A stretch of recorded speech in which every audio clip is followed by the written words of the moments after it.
né? E começou em abril do ano passado uma diretoria de operações internas, da qual, né, eu fui chamado para fazer parte, né? Essa diretoria de operações internas, né, ela fez um estudo, né? O que motiva a gente a tentar melhorar a empresa, né? Os clientes, né? A organização dos processos, isso é importantíssimo, né? Sabemos, como foi mencionado muito bem pelo Márcio, né? Aquela análise, né? Do tempo, gasto, etc. A previsibilidade, a gente precisa ter previsibilidade, gente. Qualquer empresa, ela vive só com previsibilidade. A lucratividade, as oportunidades que a gente, né, pode enfrentar no mercado e aprendizado. Acho que o aprendizado é o último aí, mas não tão menos importante. Eu acho que a grande essência do trabalho da agilidade é o aprendizado, ok? Mas por onde começar? Né? Então, a gente, no início, nós fizemos um estudo. A primeira coisa, gente, que a gente tem que entender é qual que é a competência da sua empresa, né? Qual que é a competência essencial para que a sua empresa possa trabalhar? É uma inovação? Ela tem que trabalhar com inovação? É uma empresa que trabalha com novidades? O que é a essência da sua empresa? A competência essencial da sua empresa?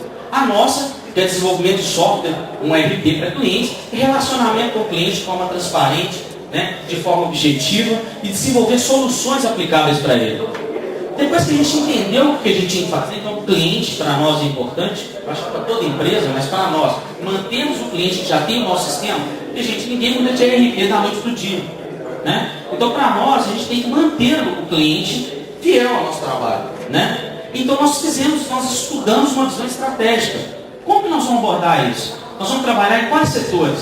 Né? Como que será feita essa mudança? Depois fizemos uma visão panorâmica do negócio. Né? Como é que a gente vai visualizar o negócio para trabalhar isso? Estudo das restrições, que é o que nos restringe a conseguir os objetivos, e estudo das melhores práticas. Vocês estão vendo que as melhores práticas vieram no final? Né? Nem sempre, gente, melhores práticas, o nome diz, é para você utilizar como referência. Mas ela não tem que ser a primeira de todos. Primeiro você tem que saber qual que vai me servir. Né? Por isso que eu pulsei fronteiras, porque agilidade não é Scrum, não é Kanban. Agilidade é o que faz melhor para você de forma mais rápida e objetiva. E uma coisa muito pesada aqui, uma coisa muito pesada aqui nessa apresentação é a cultura organizacional, que vem pesando tudo isso, né? E a administração de conflitos, porque quando você mexe a cultura, gera conflito. Não tem jeito, tá? Você tem que definir bem as fronteiras dos seus processos e tentar eliminá-las, para que esses conflitos terminem. Estudo dos recursos, aprendizado, aí eu dividi em duas etapas da apresentação, que é a parte estratégica e a análise. É o seguinte, gente, competência essencial, visão estratégica, é para você saber quais os recursos você tem na empresa, né? É aprender com eles, é separar teoria e prática. Não adianta eu viver de teoria. Teoria, no mercado de trabalho, você fracassa. Teoria não existe no mercado de trabalho, na indústria, numa empresa, o que quer que seja. Você tem que aplicá-la de forma a tirar o efeito dela. Aplicação assertiva, implementa. Então, da questão operacional, nós podemos dizer que nós fizemos a aplicação mais assertiva. Então, eu vou trabalhar na manutenção e no atendimento, nesses tópicos, nesses processos. Isso aqui, eu tenho que medir isso, eu tenho que avaliar isso, eu errei nisso, eu acertei naquilo. Né? Implementar a melhoria, medir, analisar, aprender. Né? Gente, quem trabalha com qualidade, porque agilidade é uma coisa, estratégia é outra. E trabalhar com qualidade é outra. Porque você pode trabalhar com estratégia sem qualidade, você pode trabalhar com agilidade sem qualidade, você pode fazer o que você quiser. Né? Você pode medir o seu esforço, pode medir. Isso é tudo importante. Mas primeiro você tem que ter uma estratégia, você tem que tornar o processo sustentável. Então, para você executar a operação, ela tem que ser sustentável. Sem isso não funciona. Ok? Então, você não pode começar sem isso. Ok? Então, eu vou pular uns tópicos ali, não vou explicar cada um, porque senão vai dar até amanhã, a gente vai estar conversando sobre isso, né? Porque nós temos 1 ano e meio de puro conhecimento. Mas, o que é a visão panorâmica, né? Quando eu falo visão panorâmica, que está no centro das atenções aqui, né? É você primeiro saber o seguinte, tá, beleza, eu sei a estratégia da empresa, eu sei que eu tenho que discernir o que é teoria e prática, beleza, ótimo. Agora, gente, para você executar a agilidade, na minha ocasião até eu não relatei, mas por que, André, que você, qual é o objetivo de você aplicar agilidade? Foi essa questão da visão panorâmica. Então a gente estudou o negócio, né? Nós vamos fazer visando o cliente, nós vamos fazer visando equipe, produto, organização, processos. Como que é o negócio hoje, depois de 29 anos, né? 28 anos, porque nós estamos um ano e meio que você já aí, 28 anos, como é que funcionou o negócio? Gente, para eu executar, eu tenho que saber o escopo, aonde que eu quero trabalhar, né? Não adianta eu simplesmente chegar, sentar lá e falar assim, beleza, fiz gráfico. E uma coisa, se você começar a demorar um mês para fazer essas atividades antes da execução, você está fora do mercado. A gente não trabalha assim. Isso tudo aplicando agilidade. Isso que vocês viram na apresentação anterior, não demorou mais de uma semana. Tá? Não pode, porque a agilidade é isso, a estratégia muda, o processo muda, a organização muda. E as pessoas, elas resistem a essas mudanças. Então você tem que fazer uma mudança, um direcionamento, né? Você pega um trator, você não consegue mudar de direção rapidamente, você tem que trabalhar essa mudança e conduzir para que as pessoas absorvam gradativamente. Saber o escopo da atuação é importante para começar. Onde será o maior ganho?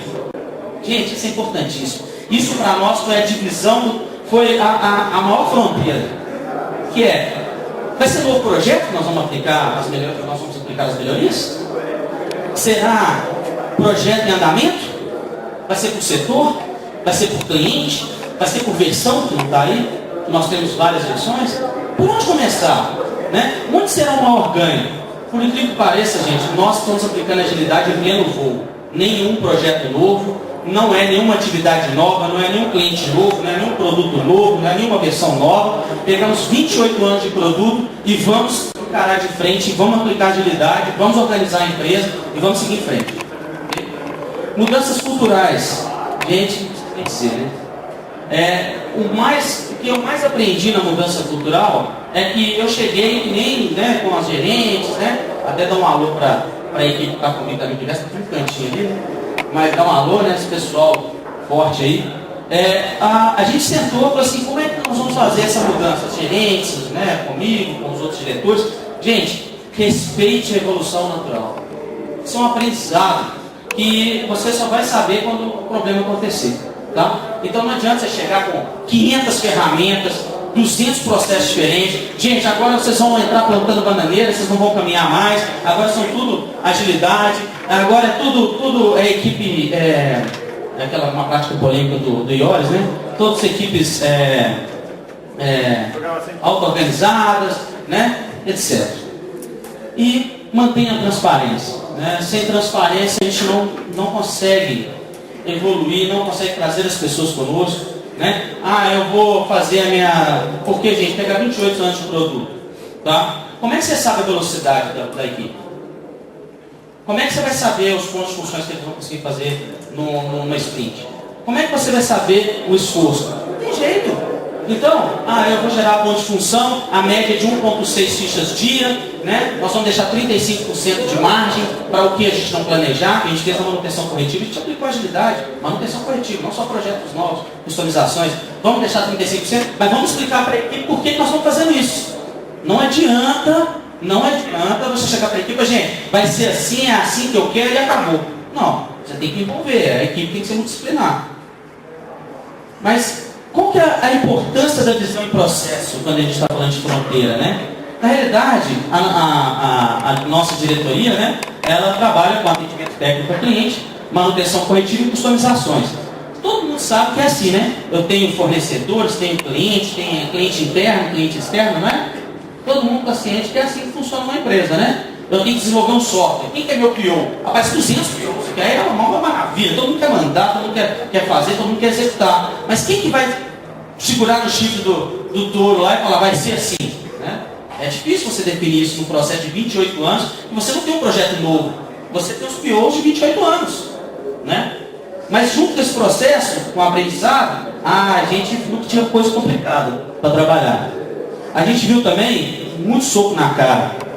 Levou uma pancada de muito interessantes, né? Tem uns doidos que aparecem no meio do caminho, muito maluco, tem uns que pedem umas coisas que eu quero para amanhã, mas eu tenho que seguir o processo. Aí ele define o processo com você, amanhã ele está mudando o processo. Aí você não consegue entregar porque tem outra coisa que ele pediu para alteração, mas ele não lembra que ele já pediu outra coisa posterior. Então tem mais doido, né? Tem uns capeta também que vem para deixar pacientes, né? Que é aquelas ocasiões que minha máquina queimou. Precisa entregar um negócio, a máquina queimou. Foi uns capetinhos. Agora, a qualidade de um software, gente, isso eu coloco para as equipes, né? A qualidade de um software é altamente influenciada pela qualidade do processo utilizado no atendimento, desenvolvimento e manutenção. Gente, não adianta você... Vamos reescrever o software. Nós temos um software de 28 anos, desenvolvido em Visual, Fox Pro e Centuro, são linguagens mais antigas, né? E tem vários problemas nesse software, e a minha visão de estratégia foi o que eu falei com vocês? A minha competência essencial, relacionamento com o cliente. Então eu tenho que ver, para o cliente atualmente, na minha situação atual, do meu negócio, na minha estratégia, é importante eu mudar de tecnologia? Depende. Né? Para nós não. Porque nosso ERP, né, tem mais de N módulos, não sei quantas funções, né? Então, gente, fazer a coisa, né? Então a qualidade do software não é linguagem, não é código. Vocês têm que ver como vocês vão fazer o código, como vocês vão organizar. Então, o que a gente aplicou, né, na realidade, é gerar realmente uma blindagem dos processos que são interrompidos, né? E então a gente fez a blindagem desse processo, definindo a demanda, definindo os Product Owners. Tem hora que bate cabeça, tem um Product Owner que chega e fala assim, eu quero atender aquele cliente, eu quero atender aquele outro, o que vai ser o máximo? Eu tenho que definir um Product Owner máximo, porque minhas equipes compartilham recursos. Eu não tenho uma equipe para atender um projeto, tenho uma equipe para atender outro, tenho uma equipe para atender outro. Eu compartilho recursos. Então, a gente blindou. Nessa blindagem, estamos trabalhando agora na cadeia de valores, né, muito importante para a competência operacional, que aí você vai pegar o diagrama de resultado, tirar o EBITDA, você vai saber, né, a rentabilidade, né, vai saber a questão de competência operacional, e a gente rastreou a demanda aí, né, nessas operações internas. Eu vou mostrar para vocês algumas equipes. Setor de atendimento, fazendo esse stand-up. Todos temos 3 times no atendimento, cada um com o seu nome, tem o Matrix, o Foco, o WWE, cada um aplicou o seu nome, cada um trabalha de um jeito, é um quadro do atendimento, muito possível, né? Se assusta. Mas o atendimento a cliente, gente, é isso. Atendimento a cliente, você tem que aplicar agilidade. Então eu tenho um quadro, eu tenho saldos, eu sei qual que é o time, eu bato o olho nesse quadro, eu sei o que entrou de fura-fila, eu sei como é que está o andamento do trabalho. Então a gente usou o Kanban, tentando... Gente, outra coisa, usar Kanban, gente, não se assustem quando vocês não respeitam o WIP, como a gente também não respeita, né? Porque a gente está um ano trabalhando com isso. É uma pauleira, viu? Porque aí acumula atividade, o desenvolvedor vai desenvolvendo, não acompanha o WIP, aí chega tem tanta coisa para homologar, não tem homologador, atrasa tudo, né? Esse é o nosso burn down do atendimento. Alguém já viu burn down assim? Não. Esse é o nosso burn down do atendimento. A gente faz estrela. Então, se a gente planejou, cumpriu, a gente põe uma estrela por pessoa se ela cumpriu o planejamento do dia. O planejamento do atendimento não pode ser mensal, semanal, ele é diário, né? A nossa retrospectiva acontecendo, né? A gente só não coloca o bom e ruim, a gente coloca o que manter, o que não manter, o que vamos fazer. Tem metas bem definidas. Nós vamos ter isso de meta, e se cumprir a meta vai ter um prêmio, um bônus, um vale cinema no caso aí, né? As medições de tempo, esforço, né? Isso aqui, gente, é o review. Alguém já viu o review aqui? Na realidade, o nosso review no atendimento, ele é eletrônico, né? Ele é por feedback de cliente. Então o cliente, assim, toda vez que o cliente interage comigo, então nós temos uma ferramenta interna na empresa, que é um robozinho que fica identificando a resposta do cliente, o feedback, etc, etc e tal. E aí eu tenho um cockpit que me mostra isso aí na minha tela, na tela das gerentes. Nós temos um cockpit monitorando em tempo real toda a produção da empresa. Isso do atendimento. Então nós estamos dizendo aí o grau de satisfação do setor de atendimento, 90%, o que foi de ruim, quais os clientes responderam com o grau de satisfação por time, o toque de clientes. Então aqui eu já estou fazendo eletronicamente o processo. Então aí eu coloquei, né, fazer o planejamento diário, 15 minutos de reuniões diárias, retrospectiva mensal, review eletrônico, incremento de pesquisa de satisfação. Então o incremento, que é o final do Scrum, nós fazemos por reviews eletrônicos. Tá? No fim do mês a gente mede o grau de satisfação e a gente coloca uma meta no grau de satisfação. 90%, então a gente tem que tentar manter. O Product Owner é o gerente ou o diretor. Tá? Aí é o setor de manutenção corretiva fazendo esses stand-ups. Né? Aí é o quadro de manutenção corretiva. É interessante que você vai aplicar esse Scrum com o Kanban, aí você vê assim, tem que ter o conceito de dono. A coisa mais difícil do mundo é ter o conceito de dono. A coisa mais difícil. Nós aqui no caso da manutenção corretiva, nós temos 3 conceitos de dono. Tá? Então cada processo tem um nome. Né? Aqui são as retrospectivas acontecendo. Aqui é legal mostrar para vocês manutenção corretiva. O burn down da manutenção corretiva. O Márcio comentou que ele coloca um percentual de produtividade de 25%, então ele calcula que 65% da equipe está trabalhando no foco do planejado, concorda? Todo mundo lembra disso? Na realidade, nós consideramos 35% na manutenção corretiva. Então a gente planeja e depois de planejar, a gente coloca o que a gente fez, o baseline, que esse azul aqui é o baseline, que é o que a gente tem que produzir. Essa linha laranja é a nossa margem de 35%. 35% envolve fura-fila, cliente que ligou, retrabalho, etc. Aí depois a gente stringe, que eu vou mostrar para vocês o que é o fura-fila, e a produção. No caso aí, a barrigada, né, que ele falou, né? A gente também teve lá. Tá? É interessante mostrar isso aqui. No fim do mês, a gente calcula um burn down geral. O que segundas, terças, quartas, quintas, sextas nós produzimos, né? E a gente coloca ali, destrinchamos o fura-fila, vermelho, amarelo e verde, para a gente se questionar. Ok? Aqui a gente tem uma documentação eletrônica, não é? A mesma coisa lá dos setores. Esse é o setor de desenvolvimento trabalhando, o quadro do setor de desenvolvimento, com bugs. O burn down do setor de desenvolvimento, a margem menor, né? Porque você tem um planejado de um mês, você tem que cumprir mais, aí a customização, ok? As nossas divisões de histórias, o ID de item backlog, cada item é 8 horas, mas a produção nossa de desenvolvimento são 6 horas de produtividade dia, ok? Nossa produção eletrônica, a mesma coisa. Estou concluindo. Pessoal, é importante fazer escolhas. As escolhas é que nos levam para o inferno ou para o céu. Ok?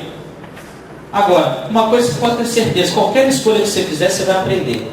Qualquer escolha. Se você fizer uma escolha certa, você vai aprender. Se você fizer errado, você vai aprender mais ainda. Depende da noção que você vai absorver isso.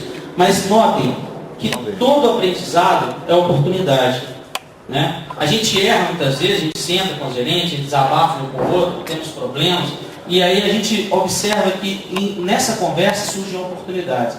Desafios não são problemas, são oportunidades. Disciplina, gente. Você tem que ter disciplina. Se você, no primeiro obstáculo, você reage de forma negativa e quer pular fora, não siga, não faça. Tem que ter disciplina. Seguir em frente, nunca volte, né? O retrovisor aí já acabou o asfalto, né? E apareça. Uma oportunidade de agilidade, gente, é um momento em que, como as equipes são muito disciplinares, aparecem as pessoas, os conceitos, né? A gente começou a aplicar a disciplina muito, uma equipe multidisciplinar no desenvolvimento, até com a Fabiana, e que os desenvolvedores começaram a homologar, né? E foi uma experiência excelente, né? Então a gente está trabalhando sobre isso, né? Então é o momento das pessoas aparecerem. Admirar, né, o processo todo e principalmente, gente, curta. Tudo que a empresa fizer de mudança, curta, feche, interrompa. Gente, agradeça, isso é importante para o crescimento profissional. Curtir é importante, ok? Não deixem de curtir essas mudanças. Então, nossa equipe aí, parte dela.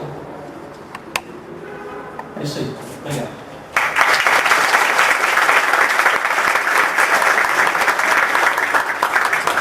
As perguntas, vou deixar espaço para as perguntas. Deixar meu contato.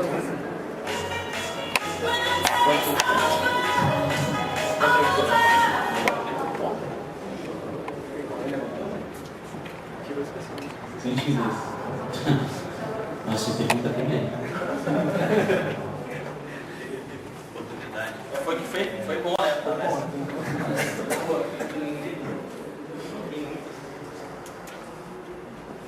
Bom, então, mais uma. Eles usam um mecanismo para controle de software, provavelmente, certo? Um mecanismo para controle de software. Uma ferramenta, CBS, Fonte, o que vocês estão usando aí? Não, o nosso código visual é Fox Pro, né? Então a gente usa no Source, só que a gente tem uma ferramenta desenvolvida em Fox Pro que faz todo o controle de checkout do software. Check-in ainda não, mas checkout não, é baixar a versão, a gente ainda não fez o checkout check-in eletrônico.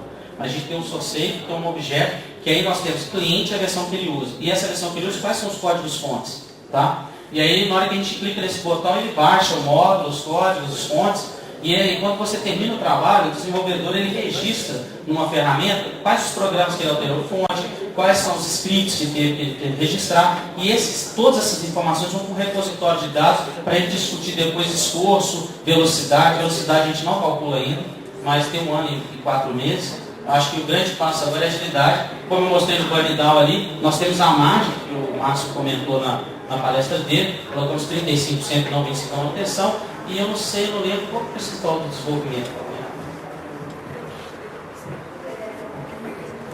30% do desenvolvimento. Nós não colocamos 25%.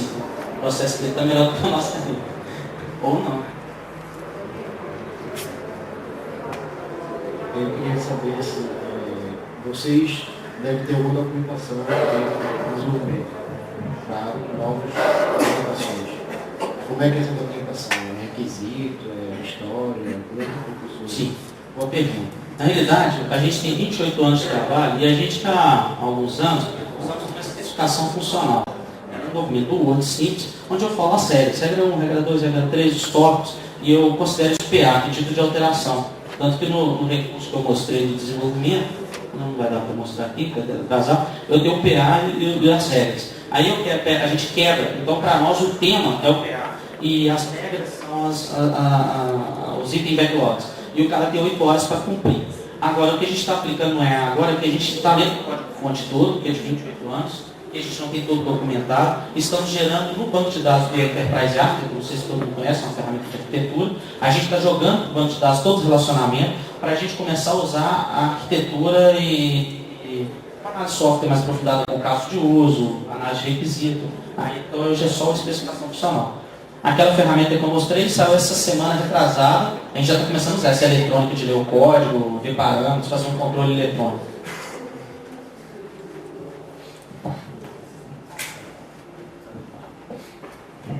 Bom dia, meu nome é Ricardo.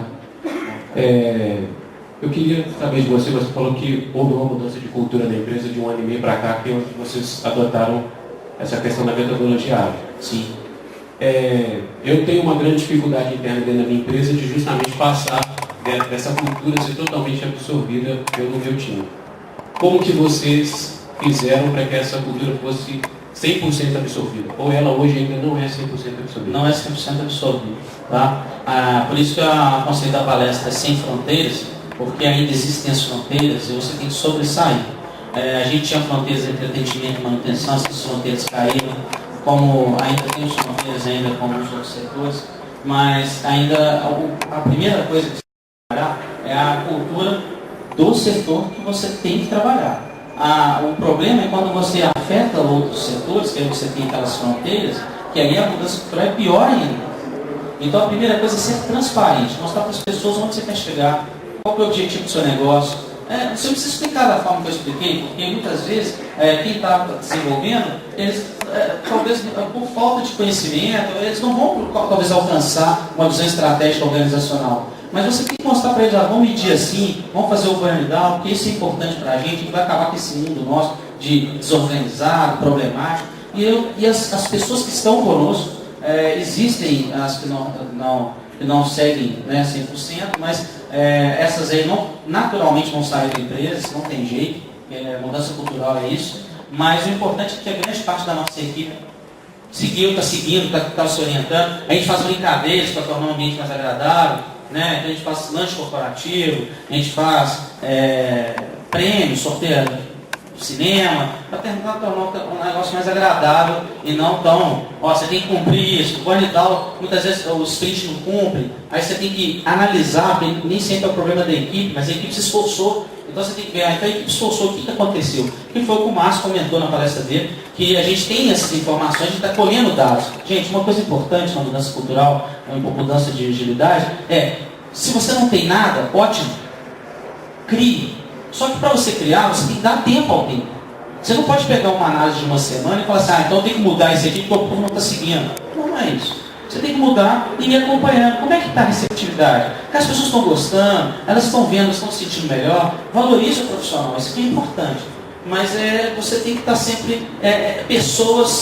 gestão de pessoas é uma coisa complicada. Né? Então, a fronteira maior que eu enfrento, é quando eu estou envolvendo outros setores, não só o nosso. Ok? Obrigado, gente. Até a próxima.